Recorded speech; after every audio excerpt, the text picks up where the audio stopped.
അല്ല, യഥാർത്ഥത്തിൽ ഈ ഉറങ്ങിക്കിടന്ന ആളെ വിളിച്ചിട്ട് സദ്യ കൊടുക്കാന്ന് പറഞ്ഞ് എണിപ്പിച്ചിട്ട് നേരെ മുഖത്തേക്ക് കാർക്കിച്ച് തുപ്പുന്ന ഒരു രീതിയാണ് ഇന്ന് ഗതാഗത വകുപ്പ് മന്ത്രി സ്വീകരിച്ചത്.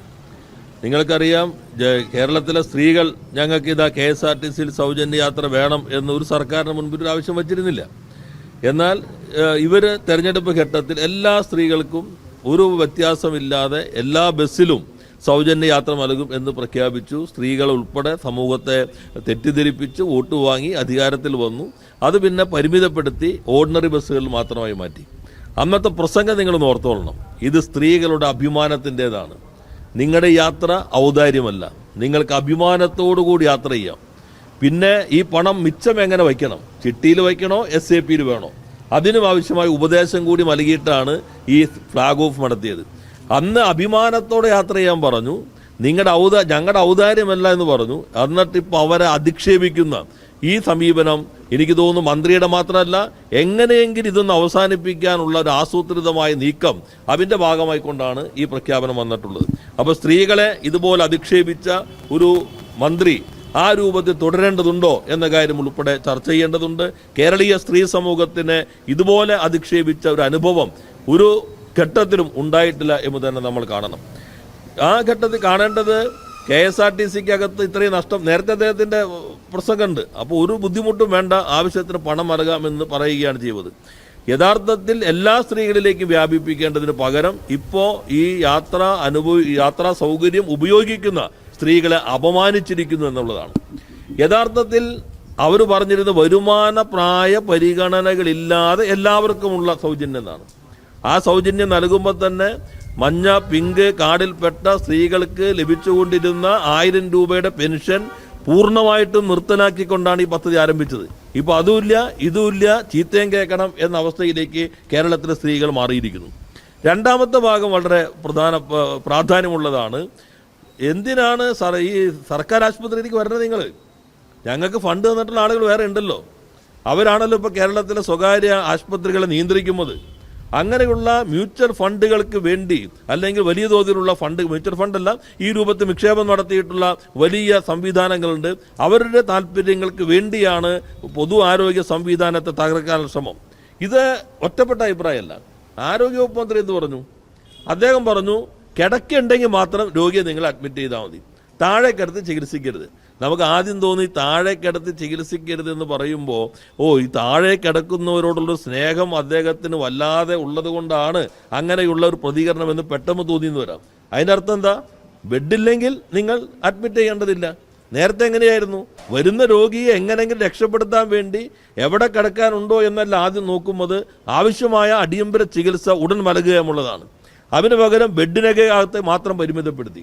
ഇപ്പോൾ ഇദ്ദേഹം പറഞ്ഞു, എന്തിനാ ഇവർ ആശുപത്രിയിലേക്ക് വരുന്നത്? അപ്പോൾ പൂർണ്ണമായിട്ടും സ്വകാര്യ മേഖലയ്ക്ക് എല്ലാ രംഗങ്ങളെയും വിട്ടുകൊടുക്കാനുള്ള ആസൂത്രിതമായൊരു പദ്ധതിയാണ് ഈ ഗവൺമെൻറ് നടപ്പിലാക്കുന്നത്. അഭിമാനം എന്ന് പറഞ്ഞു കൊണ്ടുവന്ന സ്ത്രീകളെ അധിക്ഷേപിച്ച ഈ സംവിധാനത്തിനെതിരെ ശക്തമായ താക്കീത് നൽകേണ്ടതുണ്ട്.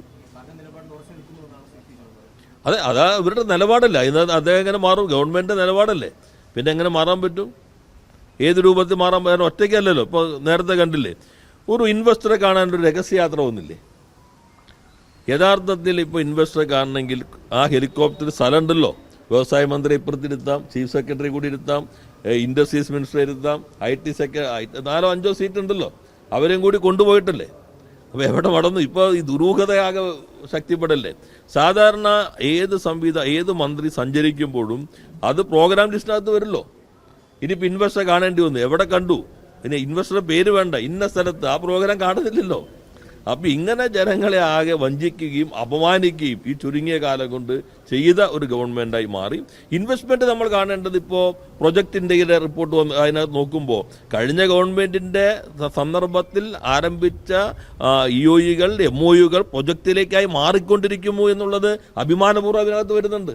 ഈ 3 മാസത്തിനുള്ളിൽ തന്നെ കാണുന്നത് അന്നത്തെ പ്രൊജക്റ്റുകളെല്ലാം ഇപ്പോൾ റിയാലിറ്റിയിലേക്ക് വന്നുകൊണ്ടിരിക്കുന്നു ഓരോ ഘട്ടത്തിലും. അത് എൻ്റെ ഡാഷ്ബോർഡിൽ തന്നെ നമുക്കും അറിയാം, ഇപ്പോൾ ചില പത്രങ്ങൾ റിപ്പോർട്ട് ചെയ്തിട്ടുണ്ട്. അങ്ങനെയുള്ള സാധ്യതകൾ ശക്തിപ്പെടുത്താതെ ഈ നിക്ഷേപകരൊക്കെ രഹസ്യമായി വന്ന് നിഗൂഢമായി പ്രവർത്തിക്കുന്നവരാണെന്ന് വന്നാൽ ആരെങ്കിലും ഇങ്ങോട്ട് വരുമോ? വ്യവസായ മന്ത്രി ആളല്ലേ, അപ്പോൾ ഏതെങ്കിലും ഇൻവെസ്റ്റർ അങ്ങോട്ട് ആവശ്യപ്പെടുകയാണ്, ഇന്ന സ്ഥലത്ത് വന്ന് എന്നെ കാണണം, അല്ല സാധാരണ അവർ നമ്മളോട് അപ്പോയിൻമെന്റ് ചോദിക്കും. ഞങ്ങളുടെ സമയത്ത് മീറ്റ് ദ ഇൻവെസ്റ്റർ എന്ന പ്രോഗ്രാം ഉണ്ടായിരുന്നു.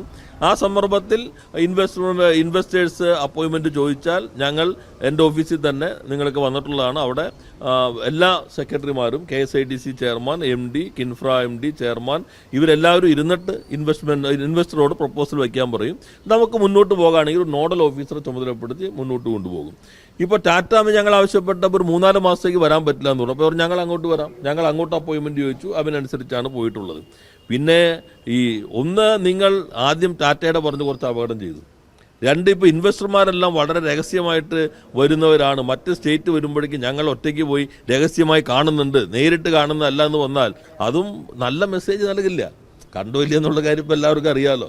ഒരു നുണ പറഞ്ഞാൽ അതുമ്പോൾ പിടിച്ചു വയ്ക്കാൻ 1000 നുണ പറയേണ്ടി വരുമെന്നുള്ളത് പണ്ടത്തെ ആൾ വായിക്കാതെ തന്നെ നമുക്ക് എല്ലാവർക്കും അറിയാവുന്ന കാര്യമാണല്ലോ.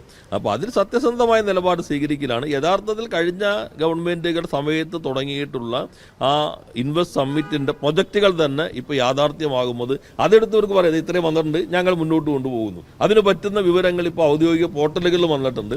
അതിലൊക്കെയാണ് ഇവർ ശ്രദ്ധിക്കേണ്ടത്.